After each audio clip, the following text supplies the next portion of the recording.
Welcome to the Business School video interview series. I'm here with Sean Ferguson, Associate Dean at HKUST Business School. Sean, thanks very much for joining us. Thanks for having me, Matt. Special view out of the window, overlooking the bay here in Hong Kong. What makes HKUST such a special place? One of the things that makes HKUST such a special place is its location within the context of Asia. Our school is located about 1,200 miles from Beijing, 1,600 miles from Singapore, so it's right in the center of the kind of Asia-Pacific region, and I think people see it as a gateway to both North and South Asia.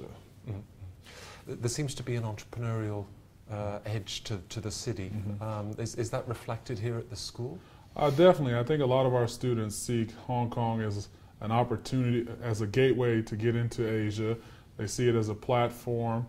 I think, I was talking to one of the CEOs of one of the leading insurance companies here in Asia, and they said $10,000 is about the threshold where people start considering insurance for their family. And there's 500 million people that fall into that category, and about 95% of them are in Asia. And so a lot of our students who are from outside the region see Asia as a natural point to kind of grow their careers and capture the opportunity for the next 100 years.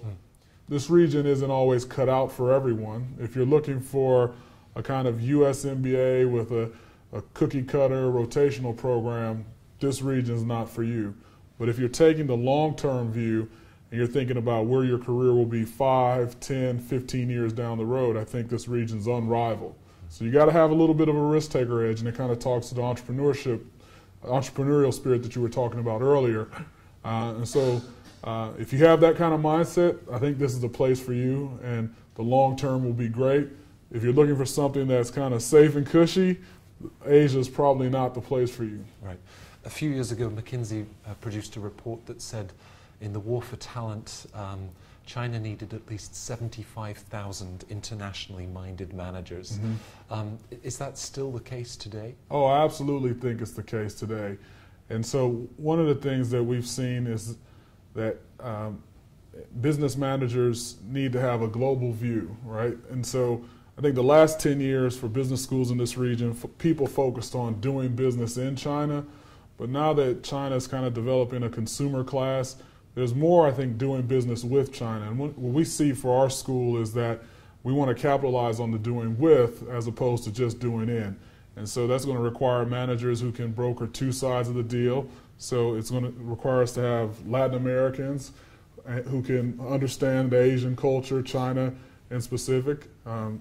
Take Chile, Peru, Argentina, Brazil, those places. They provide great mineral and commodity wealth that a new emerging consumer nation like China is going to need. And so they're going to need managers who understand how to work both sides of that relationship. And I think that's what makes us really relevant.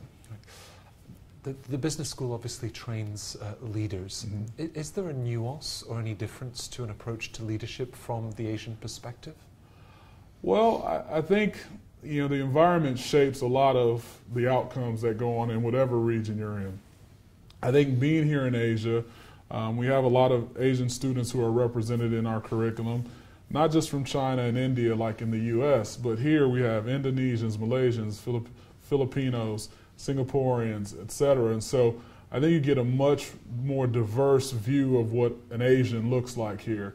And so you're not just thinking about what's going to sell in China or what's going to sell in India.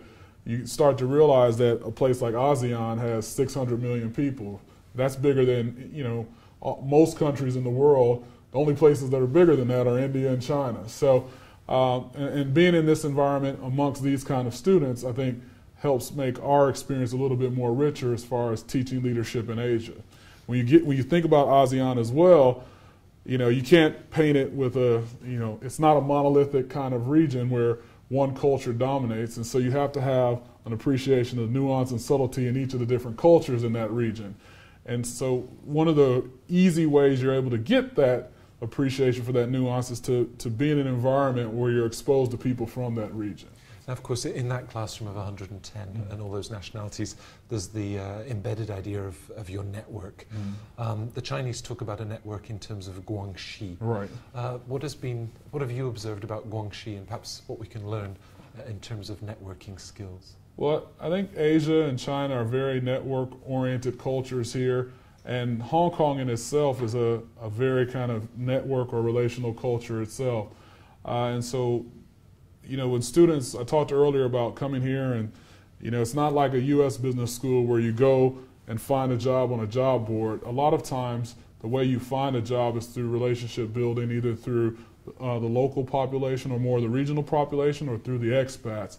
And so as we evaluate candidates coming into our program, one of the things that's important for us is making sure that they have the ability to connect and build relationships with people of many different profiles and characteristics. One of the things that we preach in our career process is to take ownership of your career. And so we always have two camps of students: the ones who are looking for the postings on the job boards, and the ones who are looking for the kind of environment that helps them take advantage and be more opportunistic of the things that are out there for them from a business perspective. And I always tell people, there's a line in the career services office, but if you go out into the world, there's plenty of opportunities for you to capture. And there are a lot of people who are trying to figure out how to really capitalize on the opportunity in Asia. Some of those people don't know exactly what they're looking for in an MBA hire. And so your ability to promote and articulate the way that you provide value can yield even more upside for you in the long term. So taking that kind of ownership in your career, figuring out a way to kind of brand yourself and message yourself can, I think, provide you with more lucrative opportunities than just the most traditional kind of opportunities. Right. Step, you talk about wanting, you know, as a young boy to be the mayor of Detroit. Right, right. And here you are, you know, at the premier business school in Asia. Do you just work that out along the way, or were there certain moments, sort of key moments, when you said, I need to do this to move ahead? So I think it's a little bit of both, right? So along the way, you know, I think it goes back to kind of what are your core values, like what you believe as a person. And I think I've always been kind of civic-minded, wanted to help people out. And being mayor of Detroit, when you're 18 to 20, you're like, that's the only way that I know how I can impact a large number of people. But then as you kind of go along the career path and you say, okay, I think there are better ways for me to impact people or really touch and get close to impacting people. One of the things as a plug for the MBA is that as an engineer, I didn't feel like I really thought broadly enough about how I contributed to the world. It was really about how do you analyze problems and solve problems. And when I went and got an MBA, it gave me a more holistic view of how to kind of evaluate success, assess my strengths, what am I good at, what kind of people I need to surround me at to cover up my weaknesses and that kind of thing. And so I think it's an organic process. It's always an evolving process. Going into business school, I had a 3 to 5 year plan.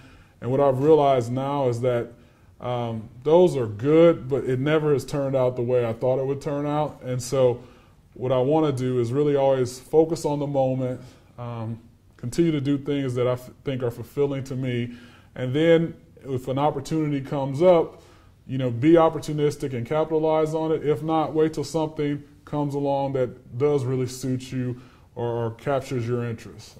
Well, thank you for joining us at our interview table, and it was a pleasure speaking with you this afternoon. Thank you very much, Matt. Thanks, Sean.